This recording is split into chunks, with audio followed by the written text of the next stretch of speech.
Jennifer, back in the World Economic Forum is issuing the Lisbon Review 2010 this year.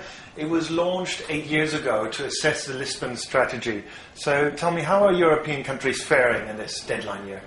Well, we're seeing that 10 years after the European leaders set the goal of becoming the most competitive economy by 2010, that there continues to be quite a bit of variation, actually, in performances across European countries. Some are doing very, very well across many dimensions, while others are lagging behind. So, for example, we see that the Nordics continue to lead the way in the Lisbon strategy.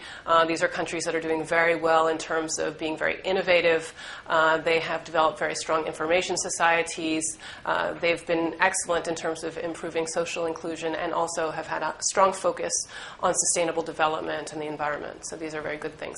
On the other hand, we're seeing that a number of other countries, some southern European countries such as Italy and Greece, and also some of the more recent member countries of the European Union, such as Romania and Bulgaria, are at the lower end of the rankings, and these are countries that really that need to make improvements across most issue areas. Looking at the results from a historical perspective, has Europe's competitiveness improved over the past 10 years?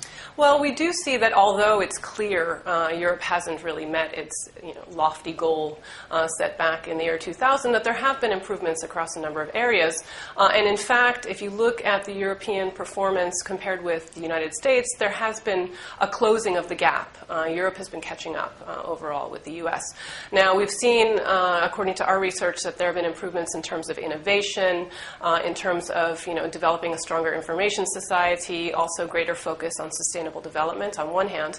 On the other hand, there's been less improvement in areas such as improving network industries, developing and improving the financial markets in Europe, and increasing social inclusion. So basically what I would say is, yes, there have been improvements, but Europe hasn't really met the goal of becoming the most competitive economy in the world quite yet. So in your view, why hasn't Europe made more progress in delivering on the Lisbon strategy? Well, there's been a sense that the Lisbon strategy was very broad in scope and really had too many things on the agenda, and so it was, in a sense, watered down. In addition to this, the idea was that, and a lot of complaints have been made, that the business community was not involved enough in designing the strategy, and in addition to this, that communication to the public about the importance for reform was not as good as it could be. So all of these things together basically made it very difficult to get support for and deliver on the reform process. And this is something, basically, bottom line is that the Lisbon strategy lacked in focus, in transparency, and finally, of course, in implementation. So Europe has not become the most competitive economy in the world. So what's next? Well, Europe's leaders are quite mindful of this, and given that this is the deadline year of the original Lisbon strategy, they have now been developing the next growth strategy, which is called Europe 2020. And this strategy will take on a number of the same elements of the Lisbon strategy, a stronger focus on sustainable development, but still looking at things like innovation, skills improvement, and so on and so forth.